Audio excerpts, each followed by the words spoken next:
Белгилүү аналитик «Деньги и власть» гезитинин башкы редактору Турат Акимовго кол салуу 20 февралга караган түнү саат 12:30 үйүнүн алдында болгон. Журналисттин айтымында аны метис же Кавказ улутундагы чымыр денелүү, жашы 28-35тердеги адам өлтүрүүгө аракет кылган. Окуя 10 секундага жетпеген убакытта болду дейт жабырлануучу. Ага жогорку даярдыктан өткөн киллер кол салгандыгын айтууда. Кылмышкердин колунда диаметри 32 мм, салмагы 4 килограммга жакын арматура болгон. Я подошел к воротам. Мен дарбазага келип, жөлөнүп турган темирди алайын деп ылдый эңкейгенде алдымда 2 бут кийим пайда болуп калды. Мен чочуп кеттим. Ошол убакта башка чапты.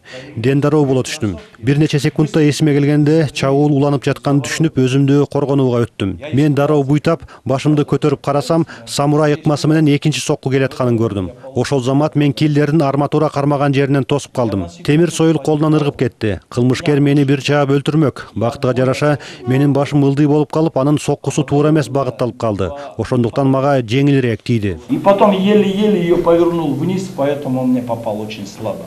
Так бы он меня убил сразу.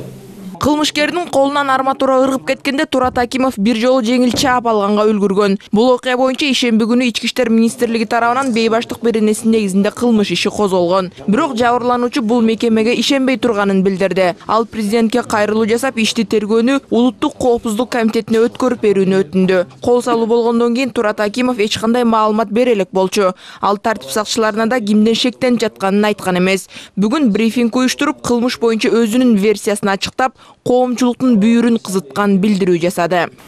Уважаемый министр внутренних дел Мелис Токтомамбетович Турганбаев, я подозреваю, на 99%, что заказчиком моего убийства были вы.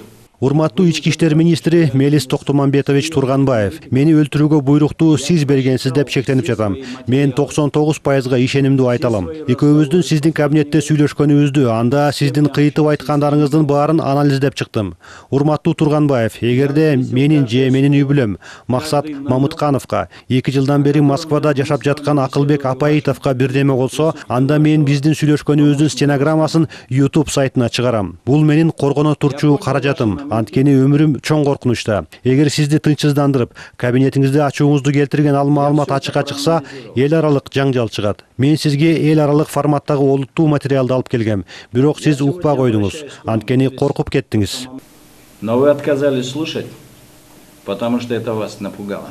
Ошондой эле Турат Акимов президенттин аппарат башчысына кайрылып, үйүнүн жана кеңсесин тегерете видео көзөмөл орнотуп берүүнү өтүндү. Ага кошумча Ички иштер министрлигинен курал алып жүрүүгө уруксат жана 1 айга чейин кайтарууга алууну суранды. Анткени кылмыштын башында тургандар ишти аягына чыгаруу үчүн кайра аракет кылышат, дейт Акимов. Журналисттин мындай маалыматын уккан депутат Рыскелди Момбеков эмне айтаарын билбей калды. Кече Ички иштер министрлиги бейбаштык беренеси менен кылмыш ишин козгоп койгондо, бейбаштык беренеси бул коомдук тартипти бузган кишилерге гана бейбаштык беренеси менен козгош керек. А бул адамга, анан башкы редакторго кол салуу болуп жатса, покушение, преступление не доведено до конца, это есть покушение.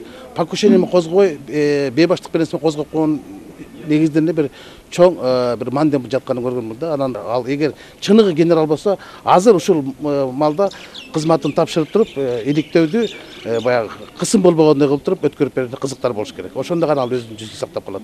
Белгилей кетсек, Турат Акимовго кол салуу боюнча ишти президент өзүнүн жеке көзөмөлүнө алган. Элизат Эркинтур, Алтын Каныбек уулу, НТС.